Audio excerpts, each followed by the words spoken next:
Right breaking చూస్తున్నాం. గుజరాత్లో పోలీసులకు చిక్కిన నలుగురు ఐసిస్ ఉగ్రవాదులు యూదు హిందూ దేవాలయాలపై దాడులు చేసేందుకు దేశంలోకి వచ్చినట్లు తెలుస్తోంది. ఇక మే 19న అహ్మదాబాద్లో గుజరాత్ పోలీసు శాఖకు చెందిన ఉగ్రవాద నిరోధక బృందం నలుగురు ఉగ్రవాదులు అదుపులోకి తీసుకుంది. నిందితులు మహమ్మద్ నుస్రత్, అలాగే మహమ్మద్ నఫ్రాన్, మహమ్మద్ ఫారిస్, మహమ్మద్ రస్టీన్గా గుర్తించారు. శ్రీలంక జాతీయులైన నిందితులు కొలంబో నుంచి చెన్నై మీదుగా అహ్మదాబాద్కు చేరుకున్నట్లు సమాచారం అందుతోంది. గుజరాత్లో ఆత్మాహుతి దాడులు చేసేందుకు వారంతా వచ్చినట్లు పోలీసులు అనుమానిస్తున్నారు. పాక్లోకి ఐసిస్ ఉగ్రవాది అబూతో నిందితులు నిరంతరం టచ్లో ఉన్నట్లు కూడా తెలుస్తున్నారు. భారత్లోని యూదు హిందూ దేవాలయాలతో పాటు కొందరు బీజేపీ ఆర్ఎస్ఎస్ ప్రముఖులే టార్గెట్గా ఆత్మాహుతి దాడులు చేయాలనేది వారి ప్లాన్ అని సంబంధిత వర్గాలు తెలుపుతున్నాయి. పట్టుబడ్డ ఉగ్రవాదుల్లో ఒకరికి పాక్ వీసా కూడా ఉందని, అతడు అక్కడి నుంచి హ్యాండ్లైడర్ను తీసుకోవాల్సి వచ్చిందని కూడా తెలుస్తుంది.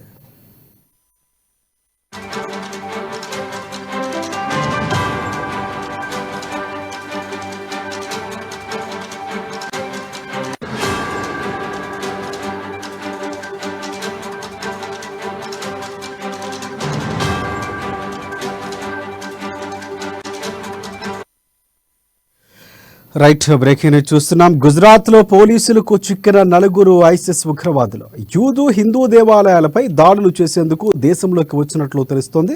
మే 19న అహ్మదాబాద్లో గుజరాత్ పోలీస్ శాఖకు చెందిన ఉగ్రవాద నిరోధక బృందం నలుగురు ఉగ్రవాదులు అదుపులోకి తీసుకుంది. నిందితులు మహమ్మద్ నుస్రత్, మహమ్మద్ నఫ్రాన్, మహమ్మద్ ఫారిష్, అలాగే మహమ్మద్ రస్టోన్గా గుర్తించారు. శ్రీలంక జాతీయులైన నిందితులు కొలంబో నుంచి చెన్నై మీదుగా అహ్మదాబాద్కు చేరుకున్నట్లు సమాచారం అందుతుంది. గుజరాత్లో ఆత్మాహుతి దాడులు చేసేందుకు వారంతా వచ్చినట్లు పోలీసులు అనుమానిస్తున్నారు. పాక్లోని ఐసిస్ ఉగ్రవాది అబూతో నిందితులు నిరంతరం టచ్లో ఉన్నట్లు కూడా తెలుస్తోంది. భారత్లోని యూదు హిందూ దేవాలయాలతో పాటు కొందరు బీజేపీ ఆర్ఎస్ఎస్ ప్రముఖులే టార్గెట్గా ఆత్మాహుతి దాడులు చేయాలనేది వారి ప్లాన్ అని సంబంధిత వర్గాలు తెలుపుతున్నారు. పట్టుబడ్డ ఉగ్రవాదుల్లో ఒకరికి పాక్ వీసా కూడా ఉందని, అతడు అక్కడ తన హ్యాండ్లర్ను కూడా కలుసుకోవాల్సి ఉందని కూడా తెలుస్తోంది. దీనికి సంబంధించి పూర్తి అప్డేట్స్ అందించేందుకు మా ఇన్పుట్ ఎడిటర్ శ్రీనివాస్ మనకి ఫోన్లో సిద్ధంగా ఉన్నారు. ఎస్ చెప్పండి శ్రీనివాస్, ప్రధానంగా చాలా రోజుల తర్వాత ఐసిస్కి సంబంధించినటువంటి ఉగ్రవాద కార్యకలాపాలకు సంబంధించి ప్రధానంగా ఉంది. ఎక్కడ పట్టుబడ్డారు, దీనికి సంబంధించి పూర్తి అప్డేట్స్ ఏంటి? రైట్ రాజశేఖర్, ఏదైతే గత కొన్నేళ్లుగా కూడా దేశంలో ఏ విధమైన ఉగ్రవాద దాడులు కానీ కదలికలు లేకుండా ప్రశాంతంగా ఉన్న భారతదేశంలో మరోసారి ఉగ్రవాద కార్యకలాపాలకు తెరతీసేందుకు ఐసిస్ ఉగ్రవాదులు ప్రయత్నించారని చెప్పొచ్చు. అయితే ఈ ప్రయత్నాన్ని గుజరాత్ పోలీసులు వెంటనే నివారించడం జరిగింది. ఏదైతే ఉగ్రవాదానికి సంబంధించి ఏదైతే గుజరాత్ పోలీస్ శాఖకు చెందిన ఉగ్రవాద నిరోధక బృందం ఈ నలుగురు తీవ్రవాదుల్ని గుజరాత్ లో పట్టుకోవడం జరిగింది. ఈ నలుగురిని అదుపులోకి తీసుకున్నప్పుడు వీళ్ళంతా కూడా దేశంలో ఉగ్రవాద దాడులు, ఆత్మాహుతి దాడులు చేయాలని చెప్పేసి వాళ్ళ పక్కా ప్లాన్ తో రావడం జరిగింది. దీన్ని గుర్తించిన పోలీసులు వాళ్ళని అదుపులో తీసుకున్నారు. ఈ నలుగురు కూడా శ్రీలంక దేశానికి చెందిన వాళ్ళు గుర్తించారు. అంతా కూడా శ్రీలంక నుంచి మనకి భారత్ కు చేరుకోవడం జరిగింది. భారత్ చేరుకుని గుజరాత్ కు చేరుకుని గుజరాత్ నుంచే వాళ్ళ ఆత్మాహుతి దాడులు చేయాలని చెప్పేసి ప్లాన్ గా వచ్చారు. కానీ పోలీసులు సకాలంలో స్పందించడంతో నలుగురిని కూడా అదుపులోకి తీసుకోవడం జరిగింది. వీళ్ళంతా కూడా ఐసిస్ దగ్గర తీవ్ర ట్రైనింగ్ తీసుకోవడం జరిగింది. ఏదైతే గత కొంతకాలంగా వాంటెడ్ క్రిమినల్ గా ఉన్న ఉగ్రవాదిగా ఉన్న ఎవరైతే అబూ ఉన్నారో వీళ్ళతో వీళ్ళంతా కూడా టచ్ లో ఉన్నారు. వీళ్ళందరితో కూడా సంబంధాలు, నలుగురితో సంబంధాలు ఉన్నాయని చెప్పేసి కూడా పోలీసులు గుర్తించడం జరిగింది. ఈ నేపథ్యంలోనే వాళ్ళు అరెస్ట్ చేసి తన నుంచి మరింత సమాచారం తెలుసుకునే ప్రయత్నం చేస్తున్నారు. అయితే ఈ ఒక పెద్ద ముప్పు అయితే తప్పిందని చెప్పచ్చు. ఎందుకంటే ఈ నలుగురిని అరెస్ట్ చేయడం ద్వారా భారత్ లో కొన్ని చోట్ల వీళ్ళు ఆత్మహత్య దాడులు ప్లాన్ చేయడం జరిగింది. అదొకటే కాదు, హిందూ దేవాలయాలకు సంబంధించి, చర్చిలకు సంబంధించి వాటిని కూడా పేల్చివేసే ప్రయత్నాలకు వీళ్ళంతా కూడా ఒడిగట్టారు.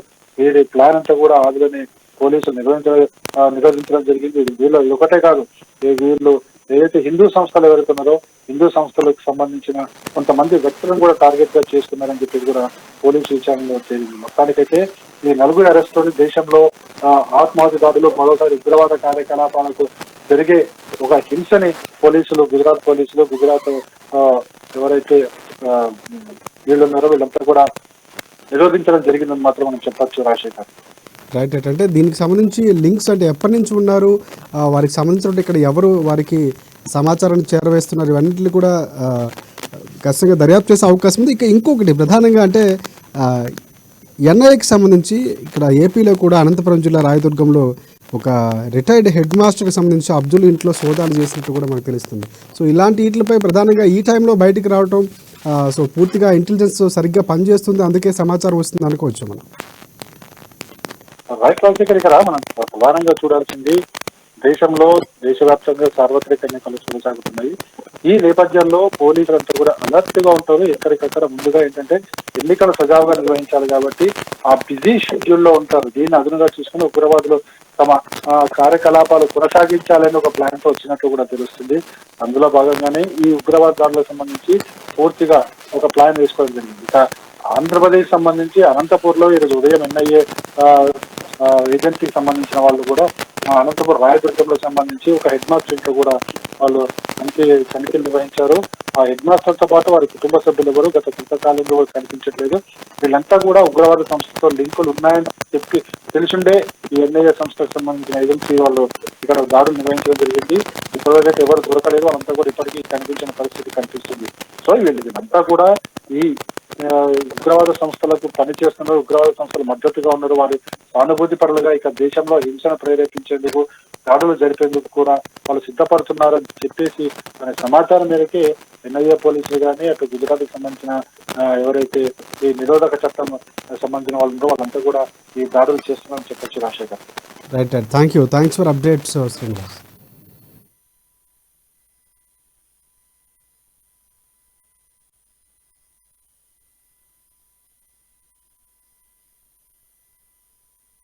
કે આ 4 લોકો ફરવરી 2024માં એક વ્યક્તિ નામે અબુ જે મૂળ શ્રીલંકાના છે પણ અત્યારે પાકિસ્તાનમાં રહે છે અને આઈસિસના લીડર છે એમની સાથે સંપર્કમાં આવ્યા ફેબ્રુઆરી 2024માં અને ત્યારથી લઈને અત્યાર સુધી એમની સાથે ઓનલાઈન સંપર્કમાં રહ્યા અલગ અલગ સોશિયલ મીડિયા મારફતે અને સંપૂર્ણપણે આઈસિસની જે આઈડિયોલોજી છે અને આઈસિસ એક પ્રતિબંધિત આતંકવાદી સંસ્થા છે.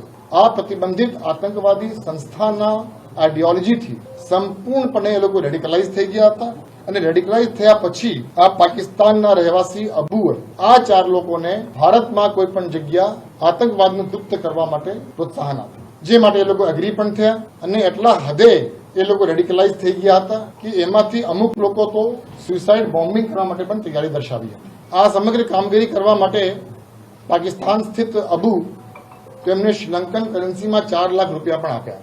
એ બધું એમના પૂછપરછ દરમિયાન આપણને જાણવા મળ્યું. પછી એ લોકો પાસેથી 2 મોબાઈલ ફોન જે રિકવર કરવામાં આવી, એ મોબાઈલ ફોનમાં અલગ અલગ ફોટોગ્રાફ્સ છે, અલગ અલગ વિડીયોઝ છે, જેના ઉપરથી આ સાબિતી આપણને મળે છે કે એ લોકો આઈસિસના સક્રિય સભ્ય બની ગયા હતા અને એના આઈડિયોલોજીમાં માનતા થઈ ગયા.